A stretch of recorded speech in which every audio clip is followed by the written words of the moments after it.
¿Por qué nunca se pudo terminar la segunda catedral de Salamanca? Porque cada vez que se colocaba una piedra, un trabajador moría misteriosamente. La última frase que escribió el maestro constructor Fernando de Silva en su diario fue aterradora. Dios no quiere esta construcción. Antes de contarte esta historia completa, si te gustan este tipo de misterios y relatos de terror, no olvides suscribirte a nuestro canal y activar la campanita. Dale like a este video y comenta desde qué ciudad y país nos estás escuchando. Nos encanta saber que tenemos oyentes valientes alrededor del mundo. Ahora te contaré la historia completa de la Catedral Maldita de Salamanca, donde la construcción se convirtió en una tortura y cada día se cobraba una nueva vida. En la fría mañana del invierno de 1478 de enero, ocurrió un evento que conmocionó a la ciudad de Salamanca. Miguel Herrera, maestro cantero con 30 años de experiencia, llegó al área de construcción de la segunda catedral para comenzar su jornada laboral y encontró una escena que lo llenó de horror. 5 trabajadores que habían estado trabajando en la construcción de la cúpula principal fueron encontrados aplastados bajo bloques de piedra que se habían acumulado durante la noche. Pero lo extraño de este accidente era cómo se habían movido las piedras. No había viento ni terremoto y ni siquiera los maestros constructores más experimentados podían explicar cómo había sido posible. Miguel, con su experiencia de 30 años, había trabajado en los proyectos de construcción más grandes de España, desde la Catedral de Toledo hasta el Alcázar de Sevilla, participando en la construcción de innumerables monumentos. Pero lo que vio esa mañana no se parecía a nada que hubiera presenciado en su vida. Las piedras parecían haberse movido conscientemente, posicionándose exactamente para aplastar a los trabajadores. Cada bloque de piedra pesaba aproximadamente 500 kilos y normalmente se necesitaban al menos 6 hombres para moverlos. «Esto es imposible», murmuró Miguel mientras trabajaba con otros obreros para sacar los cuerpos. «Estas piedras estaban exactamente en su lugar anoche. Yo mismo las revisé, pero esa era la realidad. 5 trabajadores habían muerto y nadie podía explicar por qué». Entre los trabajadores muertos estaba Antonio Vázquez, padre de 3 hijos y uno de los canteros más experimentados de Salamanca. El cuerpo de Antonio era diferente a los demás. Además de las marcas de aplastamiento, tenía inexplicables marcas de quemaduras. Estas quemaduras no podían haber sido causadas por ningún fuego o metal caliente, ya que no se había encendido fuego alguno en el área de construcción durante la noche. Pedro Morales, el amigo más cercano y compañero de trabajo de Antonio, sintió un miedo que le corroía por dentro al ver el cuerpo de Antonio. «Esta muerte no es natural», susurró a los otros trabajadores. Vieron las marcas en el cuerpo de Antonio como si hubiera sido tocado por el fuego del infierno. Miguel Herrera trató de detener el pánico que se extendía entre los trabajadores. «Estas son tonterías. Esto fue solo un accidente desafortunado. Estas cosas pasan en proyectos de construcción grandes». Pero él mismo sentía una profunda inquietud. En sus 30 años de experiencia, nunca había visto algo así. En esa época, Salamanca era uno de los centros intelectuales más importantes de España. Su universidad atraía estudiantes de toda Europa, y la ciudad estaba ambiciosa de construir los ejemplos más magníficos de la arquitectura renacentista. El proyecto de la segunda catedral había comenzado en 1513 y fue diseñado para ser una de las catedrales más grandes y hermosas de España. El arquitecto principal responsable del proyecto era Fernando de Silva, uno de los arquitectos más famosos de la época. Fernando, de 45 años, había servido como arquitecto real de la familia real de Castilla y había construido innumerables iglesias y palacios por toda España. Sus obras más famosas incluían la renovación de la Catedral de Burgos, la expansión del Real Alcázar en Madrid y 3 grandes iglesias que había construido en Sevilla. Pero el proyecto de Salamanca sería la cúspide de su carrera. Cuando se completara, con su cúpula de 160 metros de altura, sería la estructura religiosa más alta de España. La llegada de Fernando a Salamanca había sido en 1476. En ese momento solo existía la catedral antigua en la ciudad, y las autoridades religiosas locales pensaban que se necesitaba una nueva catedral con capacidad suficiente para la creciente población de la ciudad. Los fondos necesarios para el proyecto habían sido proporcionados por las familias comerciantes ricas de Salamanca y la familia real española. El presupuesto total se había establecido en 100,000 ducados, una cantidad astronómica para la época. Desde que comenzó el proyecto en 1513 hasta 1478 Bezo, la construcción había progresado relativamente sin problemas. La ceremonia de colocación de la primera piedra se había realizado con gran pompa. Incluso había asistido un representante del Papa. En los primeros 5 años, se habían completado las paredes principales de la catedral y las naves laterales. Los trabajadores eran experimentados y motivados, se enorgullecían de trabajar bajo el liderazgo de Fernando. Pero cuando comenzó la construcción de la cúpula principal, también comenzaron a ocurrir eventos extraños. La primera señal ocurrió el día que se colocó una de las piedras fundamentales de la cúpula. Ese día, 3 trabajadores perdieron la conciencia sin ninguna razón explicable y fueron llevados al hospital. Los médicos no pudieron encontrar ninguna herida o signo de enfermedad en ellos, pero los 3 estaban en un coma profundo. El doctor Alonso García era el médico jefe de Salamanca y estaba tratando de entender la causa de estos casos misteriosos. Cuando examinó a los pacientes, no pudo encontrar ningún problema físico. Sus pulsos eran normales, su respiración era regular y sus temperaturas corporales eran normales, pero ninguno de ellos podía ser despertado. Lo más extraño era que los 3 mantenían sus bocas entreabiertas y parecían murmurar algo, pero los sonidos que hacían eran incomprensibles. «Esto es muy extraño», escribió el doctor García en su diario.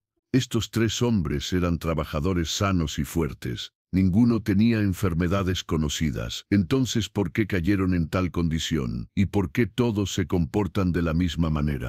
Al segundo día, uno de los 3 trabajadores en coma, Carlos Méndez, logró despertar. Pero el grito que emitió Carlos al despertar llenó de horror a todos en el hospital. Carlos había despertado empapado en sudor, como si hubiera tenido una pesadilla terrible, mirando a su alrededor como si no reconociera a los que lo rodeaban. Ellos vienen», gritaba Carlos. «Están saliendo del subsuelo, tienen manos ensangrentadas y me están llamando. Quieren llevarme con ellos». El doctor García trató de calmar a Carlos. «¿De quién hablas, Carlos? ¿Quién viene?» «Los de abajo», continuó Carlos, sus ojos llenos de miedo. «Estamos construyendo sobre ellos, pero no están de acuerdo. Nos quieren a nosotros, quieren nuestra sangre». Las palabras de Carlos preocuparon seriamente al doctor García. Este tipo de alucinaciones eran generalmente síntomas de trastornos cerebrales graves. Pero Carlos no mostraba signos de tal trastorno. Al tercer día, los otros 2 trabajadores también despertaron, pero ambos contaron la misma historia que Carlos. Figuras saliendo del subsuelo, voces pidiendo sangre y fuerzas llamándolos. Los 3 tenían personalidades completamente diferentes y no eran muy cercanos entre sí, pero todos contaban la misma historia. Después de este evento, Fernando de Silva comenzó a preocuparse por primera vez. Los accidentes eran comunes en grandes proyectos de construcción y los trabajadores a veces se desmayaban por fatiga excesiva o calor. Pero que 3 personas entraran en coma al mismo tiempo y tuvieran las mismas alucinaciones no era normal. Fernando decidió no reportar estos eventos. Si los patrocinadores del proyecto escucharan este tipo de historias de superstición, podrían retirar el financiamiento. En su lugar, reportó que los trabajadores se habían desmayado debido al calor y se habían recuperado en el hospital. El segundo evento extraño Ocurrió cuando se estaba construyendo el segundo nivel de la cúpula principal. Esa mañana, durante el descanso, uno de los trabajadores, Carlos Méndez, notó algo extraño junto al andamiaje que estaba directamente debajo de la construcción de la cúpula. En el suelo, entre el cemento fresco y el polvo de piedra, había un líquido rojo que parecía sangre. Cuando Carlos se inclinó para examinar más de cerca este líquido, llegó a su nariz un olor extraño, parecido a carne podrida, pero al mismo tiempo dulce y repugnante. «Maestro Fernando», gritó Carlos, «¿puede venir aquí? Hay algo extraño aquí». Cuando Fernando vino por la llamada de Carlos, también notó el mismo olor. Examinó el líquido rojo y vio que realmente se parecía a la sangre. Pero no había heridas o cortes cerca, y el líquido parecía estar filtrándose directamente desde el suelo. Fernando tomó una muestra de este extraño líquido en un saco, y lo guardó para examinarlo más tarde. Esa noche, cuando examinó el líquido a la luz de las velas, confirmó que realmente era sangre. Pero esta sangre no era fresca. Parecía muy antigua, pero al mismo tiempo nunca se había coagulado. «Esto probablemente es algo del mineral de hierro», dijo Fernando a los trabajadores esa mañana, tratando de ocultar su inquietud. «El contenido de hierro en el suelo de esta región es alto. El agua de lluvia a veces puede crear este tipo de coloraciones». Pero la explicación de Fernando no era convincente, porque no había llovido ese día, y el clima estaba seco. Además, este tipo de explicaciones geológicas no eran ampliamente conocidas en esa época. Los trabajadores continuaron confiando en Fernando, pero los susurros comenzaron a circular entre ellos. Esa noche, Fernando decidió investigar sobre esta extraña sangre. Tenía un amigo en la Universidad de Salamanca, el profesor Manuel Ruiz, especialista en química y ciencias naturales. Fernando llevó las muestras relacionadas con la sangre al profesor Ruiz y le pidió que las examinara. Cuando el profesor Ruiz examinó la muestra bajo el microscopio, obtuvo resultados sorprendentes. «Esto realmente es sangre», dijo, «pero muy antigua, tal vez de cientos de años. Pero lo más extraño es que no se ha deteriorado. En circunstancias normales, la sangre debería haberse secado y coagulado completamente después de tanto tiempo». «¿Cómo es posible esto?», preguntó Fernando. «Tal vez condiciones especiales del suelo», respondió el profesor Ruiz. «Algunos minerales pueden preservar materia orgánica durante largos periodos, pero en este caso, el suelo tendría que tener una composición muy especial». Esta explicación tranquilizó un poco a Fernando, pero no lo convenció completamente. Esa noche escribió en su diario: «Que la muestra de sangre sea antigua me tranquilizó. Pero ¿de dónde viene y por qué está apareciendo ahora?». El tercer evento aumentó considerablemente las preocupaciones de Fernando. Durante la construcción del tercer nivel de la cúpula principal, uno de los trabajadores, Juan Rodríguez, que estaba trabajando en el centro exacto de la construcción de la cúpula, de repente se desplomó. Cuando otros trabajadores corrieron para levantarlo, el cuerpo de Juan estaba helado como el hielo, a pesar de que la temperatura del día era de 28 grados. Juan fue llevado al hospital, pero los médicos no pudieron explicar su condición. Su pulso era muy lento, su respiración era difícil, y su temperatura corporal estaba muy por debajo del nivel normal. Lo más extraño eran las marcas extrañas en la piel de Juan. En varias partes de su cuerpo había manchas moradas que parecían congeladas. El doctor García, al examinar a Juan, se enfrentó a síntomas que nunca había visto antes. «Esto se parece a la hipotermia», escribió, «pero la temperatura exterior es de 28 grados. ¿Cómo es posible esto?». La temperatura corporal de Juan era tan baja que cuando se le tocaba estaba helado como el hielo. Las puntas de sus dedos se habían vuelto moradas, sus labios se habían vuelto azules. Las manchas moradas en su cuerpo eran signos de lesiones por congelación. «Como si hubiera estado en un congelador durante horas», murmuró el doctor García. «Pero ¿cómo? ¿Dónde? ¿Cómo se enfrió tanto en este calor?». Juan murió 3 días después, y los médicos registraron la causa de muerte como causas desconocidas. Pero las últimas palabras de Juan, antes de morir, habían perturbado a todos en el hospital. «Ellos me llevaron», susurró Juan antes de exhalar su último aliento. «Me llevaron al lugar frío. Estaba muy oscuro y muy frío. Ellos tomaron mi calor». Después de este evento, Fernando decidió detener temporalmente la construcción e investigar la situación. Como escribió en sus notas privadas, 15 de octubre de 1478, Salamanca. Después de la muerte de Juan Rodríguez, he comenzado a tener profundas preocupaciones sobre este proyecto. 3 eventos extraños diferentes, 3 trabajadores muertos o enfermos diferentes. Esto no puede ser casualidad. Hay algo aquí, algo muy malo. Las preocupaciones de Fernando no eran injustificadas. Desde que comenzó la construcción hasta la muerte de Juan, en los 5 meses que habían pasado, habían muerto un total de 7 trabajadores, 12 habían sido hospitalizados y, aún más extraño, docenas de trabajadores habían dejado el trabajo. Entre los trabajadores comenzaron a extenderse rumores de que la catedral estaba maldita. El líder de estos rumores era Miguel Herrera.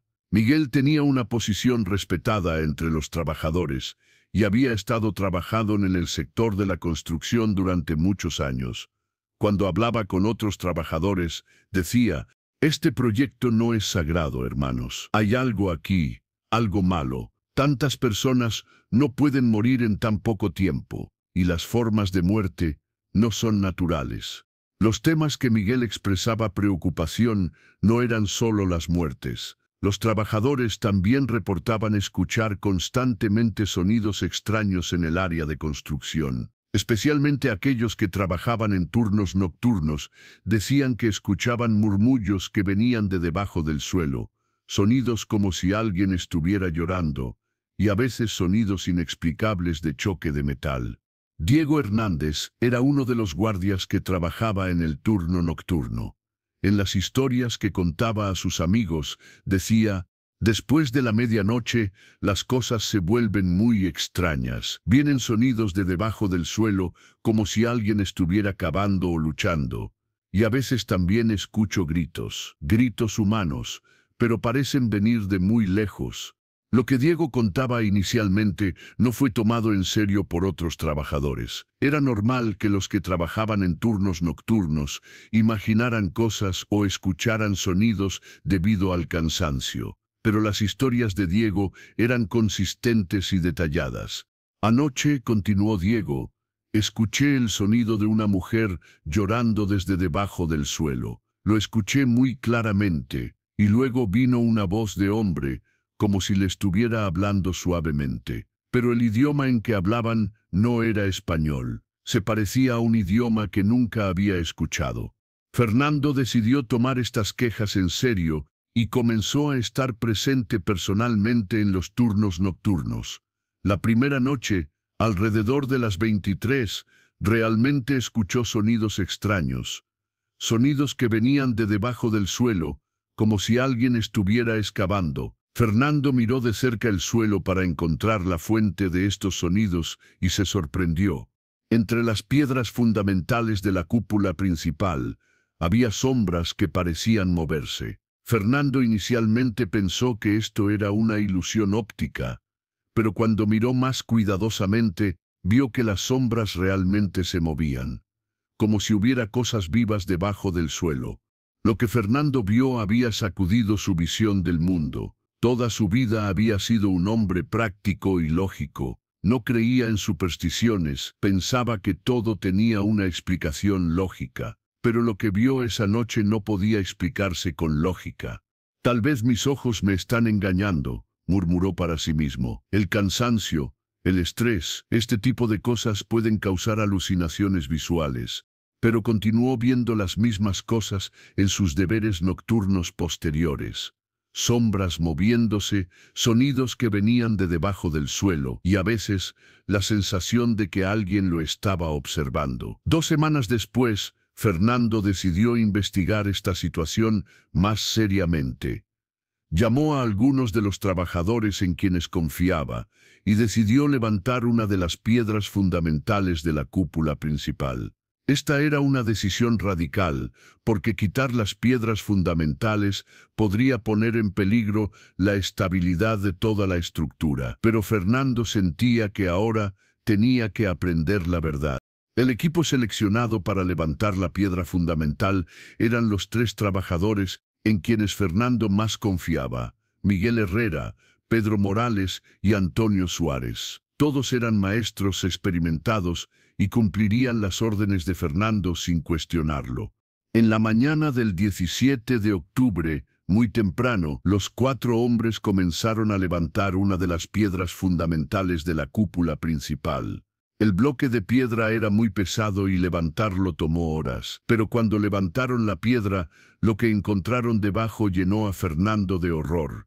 A aproximadamente 2 metros de profundidad había un cementerio antiguo, pero este cementerio no aparecía en ningún registro histórico conocido. Las lápidas eran muy antiguas, probablemente del período romano, y las escrituras en ellas no estaban en latín, sino en un idioma irreconocible. Aún más aterrador era que las tumbas estaban abiertas, los ataúdes estaban rotos, los huesos estaban esparcidos, y en el centro del cementerio había una gran plataforma de piedra circular. En esta plataforma había rastros de sangre seca y símbolos extraños. «Dios mío», susurró Miguel Herrera, «¿qué es esto? Hay al menos 20 tumbas aquí». Pedro Morales estaba tratando de examinar las escrituras en una de las lápidas. «¿Qué idioma es este?», preguntó. «No es latín, pero tampoco árabe. Nunca he visto estas letras».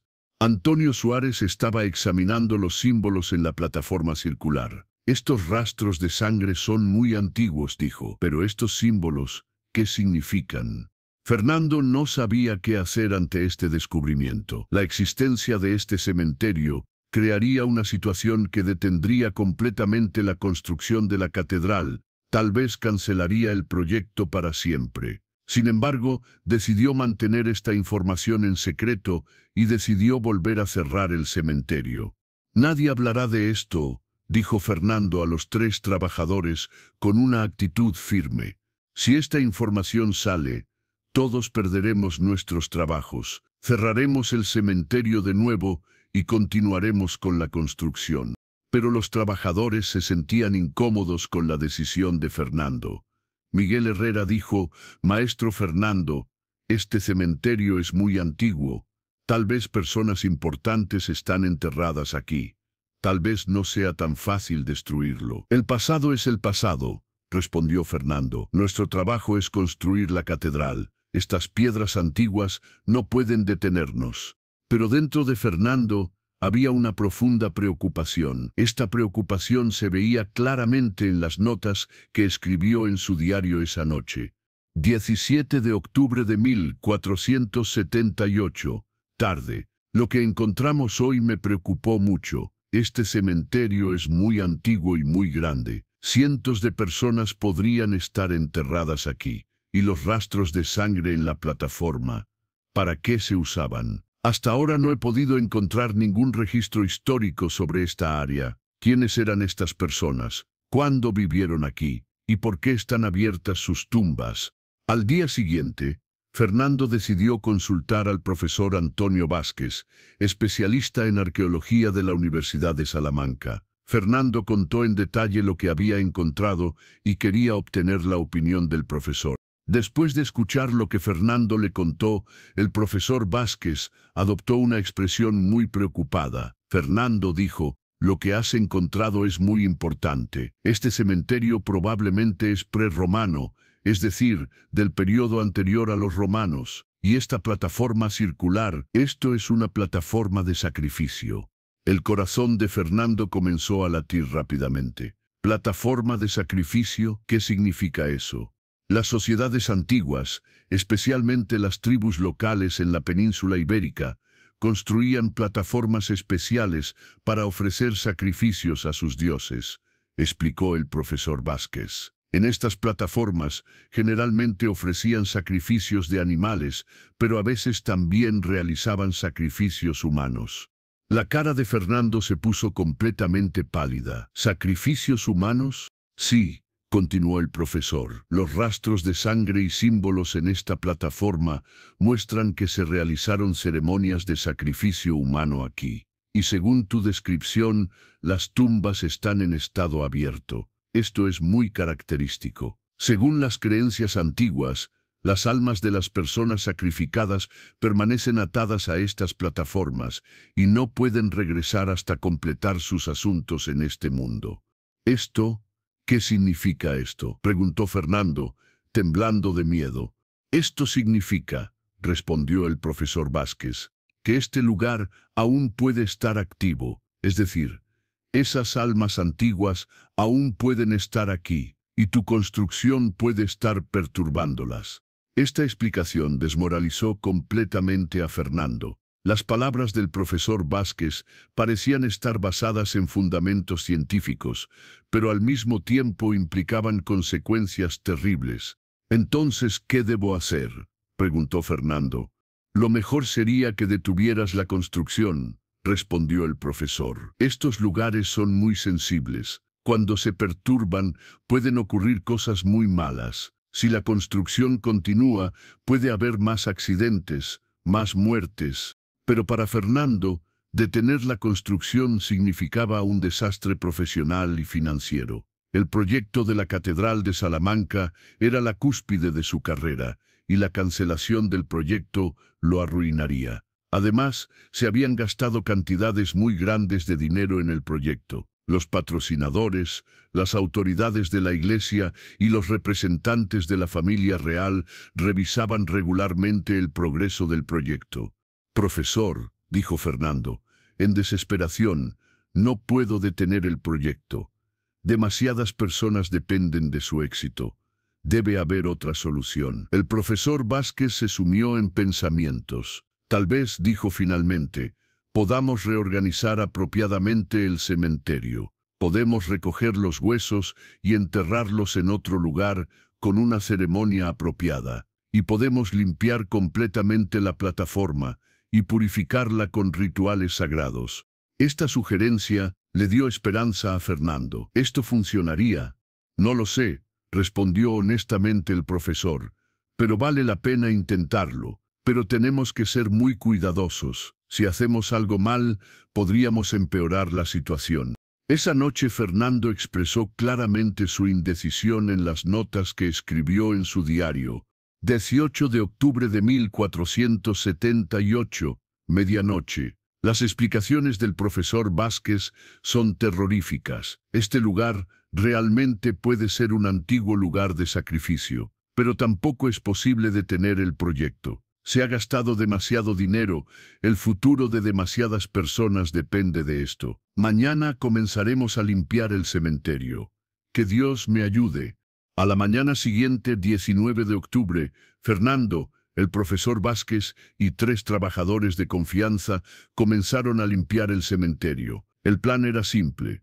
Recogerían los huesos, los enterrarían en otro lugar con una ceremonia apropiada y limpiarían completamente la plataforma y la purificarían con agua bendita. Pero durante la limpieza del cementerio surgieron cosas inesperadas. Mientras se recogían los huesos, aparecían más huesos debajo, como si el cementerio tuviera capas mucho más profundas. Y lo más impactante era que la mayoría de los huesos tenían signos de violencia.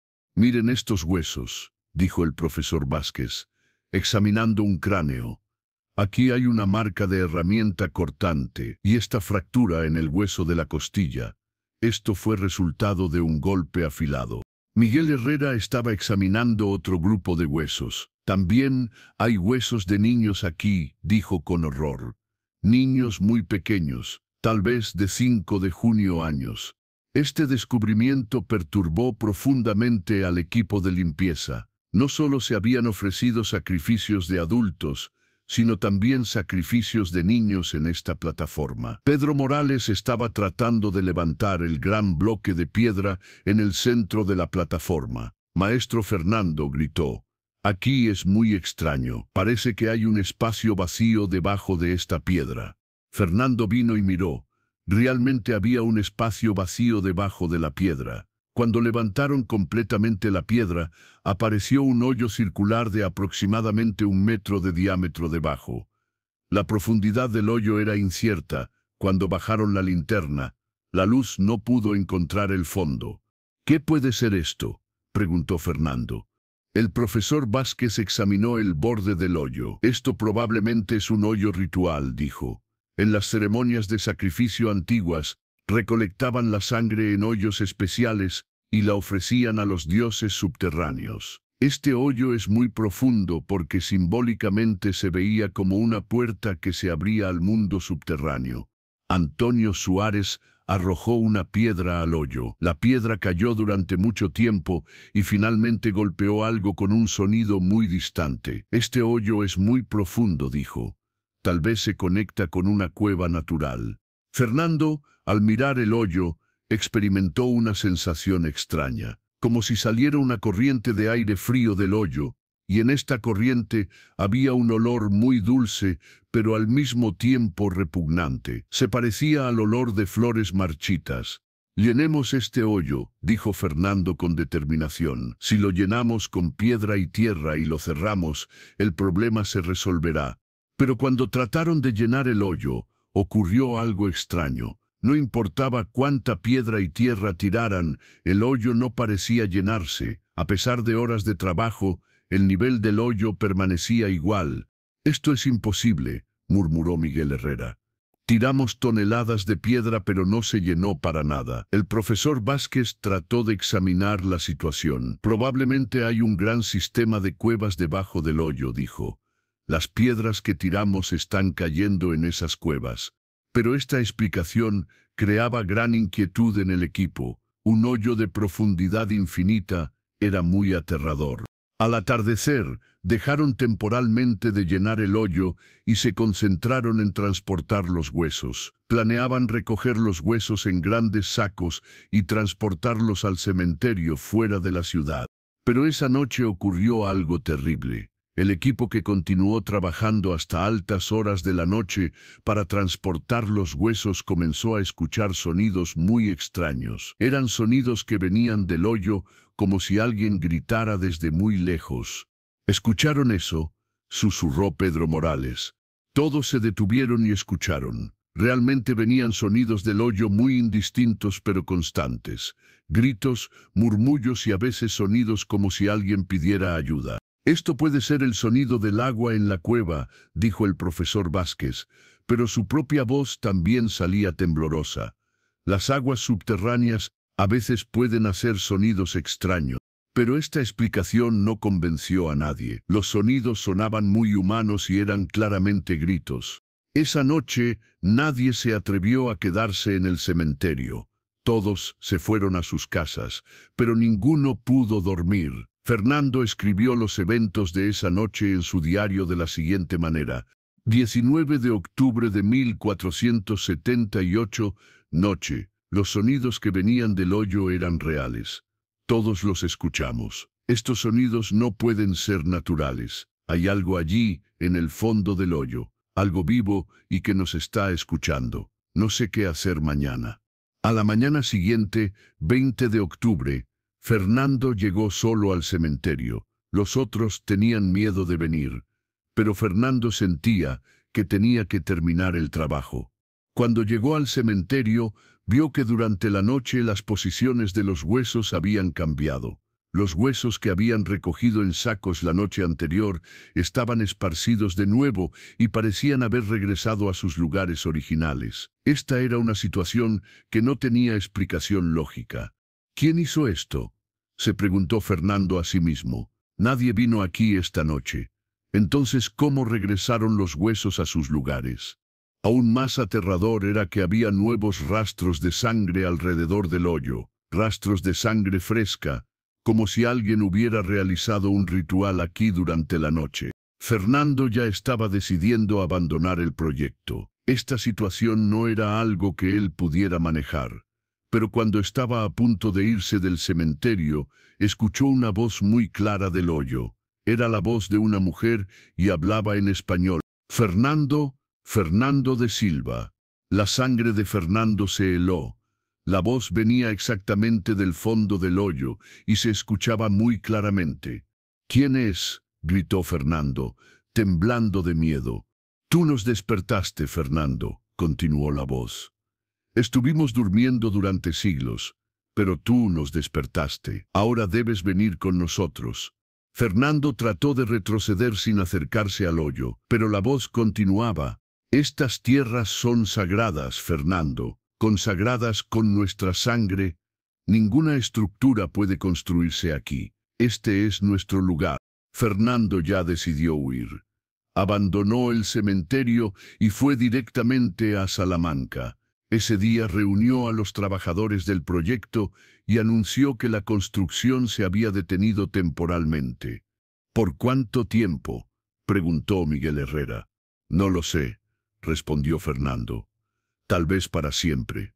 Los trabajadores no pudieron entender esta decisión. El proyecto iba muy bien y estaba casi terminado. La repentina decisión de Fernando de detener el proyecto les causó gran sospecha.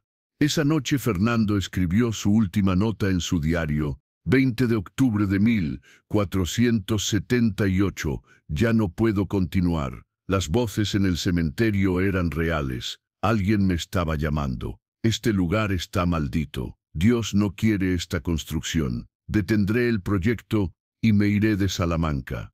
Pero los planes de Fernando nunca se realizaron. Esa noche murió misteriosamente en su casa. A la mañana siguiente, el cuerpo de Fernando fue encontrado en su dormitorio. La causa de muerte era incierta, pero su cuerpo tenía marcas de quemaduras similares a las de Juan Rodríguez. Lo más extraño era la expresión en el rostro de Fernando, llena de miedo, pero al mismo tiempo como si hubiera sufrido un gran dolor. Después de la muerte de Fernando, el Ayuntamiento de Salamanca y las autoridades de la Iglesia detuvieron oficialmente el proyecto. El área de construcción fue cerrada y no se permitió la entrada de nadie. Pero los eventos no terminaron. En las semanas posteriores a la muerte de Fernando, las personas que vivían cerca del área de construcción continuaron escuchando sonidos extraños a medianoche, gritos, sonidos de metal y a veces sonidos como si alguien estuviera llorando. El evento más aterrador ocurrió en noviembre. 12 personas que vivían en Salamanca murieron misteriosamente la misma noche, a la misma hora. Estas personas vivían en diferentes barrios, no tenían conexión entre ellas y todas estaban sanas. Las causas de muerte eran inciertas, pero todas tenían las mismas marcas de quemaduras en sus cuerpos. Este evento de muerte masiva llamó la atención del Papa Sixto IV y se envió una comisión de investigación desde el Vaticano. La comisión estaba dirigida por el cardenal Alessandro Farnese y estaba compuesta por los clérigos más experimentados de España. Cuando el cardenal Farnese llegó a Salamanca, notó que había una atmósfera de miedo palpable en la ciudad. Las personas susurraban cuando hablaban en la calle, miraban constantemente a su alrededor y no salían de sus casas después de medianoche. «¿Qué está pasando en esta ciudad?», preguntó el cardenal al sacerdote local, padre José. «Eminencia, están ocurriendo cosas muy malas», respondió el padre José. «Las personas escuchan sonidos extraños en sus casas a medianoche, gritos, sonidos de metal y a veces sonidos como si alguien tocara la puerta. Y los sueños, todos están teniendo los mismos sueños». «¿Qué tipo de sueños?». «Figuras negras saliendo del subsuelo, altares chorreando sangre y sonidos constantes de gritos. Tienen los mismos sueños todas las noches y se despiertan muy cansados por la mañana». El cardenal Farnese encontró muy serias estas explicaciones. El Vaticano era muy cauteloso con este tipo de eventos sobrenaturales y realizaba investigaciones detalladas. La comisión primero examinó el diario de Fernando de Silva. Las notas en el diario daban información muy clara sobre el desarrollo de los eventos. Después de leer el diario, el cardenal entendió que la situación era muy seria. «¿Dónde está este cementerio?», preguntó. El padre José mostró el área de construcción. «Allí está cerrado ahora», dijo. «Nadie puede entrar». El cardenal Farnese decidió examinar el cementerio. Junto con 2 sacerdotes de la orden dominica, un exorcista y un historiador, fue al área de construcción. Cuando vieron el cementerio, se sorprendieron. El trabajo de limpieza que había dejado a medias el equipo de Fernando se veía muy desordenado. Los huesos estaban esparcidos por todas partes. El hoyo aún estaba abierto y había rastros de sangre fresca en la plataforma. ¿Cuándo se hicieron estos rastros de sangre?, preguntó el cardenal. No lo sabemos, respondió el padre José. Nadie entra aquí, pero constantemente aparecen nuevos rastros de sangre. El descubrimiento más impactante fueron los sonidos que venían del hoyo. Mientras la comisión examinaba el cementerio, escucharon sonidos muy claros del hoyo. Gritos, murmullos y sonidos de conversación en un idioma que no era español. El exorcista, padre Antonio, cuando se acercó al hoyo, dijo que sentía energía maligna muy fuerte. Este hoyo es una puerta al mundo subterráneo, dijo. Hay cosas muy malas aquí. Cuando el cardenal Farnese entendió la seriedad de la situación, envió un reporte urgente al Vaticano. En su reporte escribió: la situación en Salamanca parece ser de origen sobrenatural. Hay un antiguo lugar de sacrificio aquí, y este lugar aún está activo. Durante la construcción, este lugar fue perturbado, y esto causó que fuerzas malignas se liberaran. Se necesita intervención urgente para controlar la situación. Cuando el Papa Sixto IV leyó este reporte, actuó inmediatamente. Envió a Salamanca al exorcista más experimentado del Vaticano, Monseñor Francesco da Rimini. Monseñor Francesco, de 60 años, había estado lidiando con exorcismos durante 30 años. Había resuelto docenas de casos sobrenaturales desde Italia hasta Francia, desde España hasta Alemania. Cuando llegó a Salamanca, inmediatamente notó la atmósfera en la ciudad. Hay energía maligna muy fuerte en esta ciudad, dijo al cardenal Farnese. Esta energía se está irradiando como centro desde algún lugar. Cuando Monseñor Francesco examinó el cementerio, lo que vio era la energía maligna más fuerte que había encontrado en sus 30 años de experiencia. Este lugar, dijo, ha sido utilizado por fuerzas malignas durante mucho tiempo. Cientos, tal vez miles de personas han sido sacrificadas aquí. Un lugar donde han ocurrido tantas muertes alberga energía espiritual muy poderosa. ¿Se puede limpiar esta energía?, preguntó el cardenal. No lo sé, respondió honestamente Monseñor. Nunca me he enfrentado a una energía maligna tan fuerte. Podemos intentarlo, pero el riesgo es muy grande. El 25 de diciembre de 1478, día de Navidad, Monseñor Francesco organizó una gran ceremonia de purificación. La ceremonia era muy completa: 12 sacerdotes, abundante agua bendita, cruces y oraciones especiales. Pero cuando comenzó la ceremonia, ocurrieron eventos terribles. El cielo se oscureció repentinamente. Salió un viento fuerte y comenzaron vibraciones como terremotos en el cementerio. Lo más aterrador eran los sonidos que salían del hoyo. Un sonido horrible de cientos de personas gritando al mismo tiempo. A la mitad de la ceremonia, 3 de los sacerdotes participantes perdieron la conciencia. El propio Monseñor Francesco se debilitó mucho y no pudo completar la ceremonia. Después de la ceremonia, la situación empeoró aún más. Esa noche, 20 personas más que vivían en Salamanca murieron, todas con las mismas marcas de quemaduras. Después de este fracaso, el Vaticano tomó una decisión más radical. En 1479, por orden especial del Papa, el cementerio fue completamente destruido. El hoyo fue llenado con grandes cantidades de tierra sagrada y piedras. La plataforma fue completamente demolida y toda el área fue cubierta con nueva tierra. Durante este proceso, también ocurrieron eventos extraños. No importaba cuánto se llenara el hoyo, a la mañana siguiente se encontraba vacío otra vez. Finalmente, El hoyo fue completamente cerrado con piedras sagradas especiales traídas del Vaticano. Después de que el área fue limpiada, se construyó una gran iglesia encima. El propósito de esta iglesia era sellar completamente el área y prevenir que salieran fuerzas malignas. La construcción de la nueva iglesia se completó sin que ocurriera ningún evento extraño. Pero cuando se abrió la iglesia, se notó algo muy extraño. Constantemente salía aire frío de la iglesia. Incluso en los meses de verano, el interior de la iglesia estaba helado. Las personas que iban a la iglesia decían que sentían constantemente que los observaban adentro. Lo más aterrador era que las personas que oraban en la iglesia comenzaron a tener sueños muy extraños. En estos sueños había figuras saliendo del subsuelo y altares chorreando sangre. 2 años después, en 1480, Pemeli Edón, el sacerdote de la iglesia, Padre Miguel Serrano, murió misteriosamente. Su cuerpo tenía las mismas marcas de quemaduras.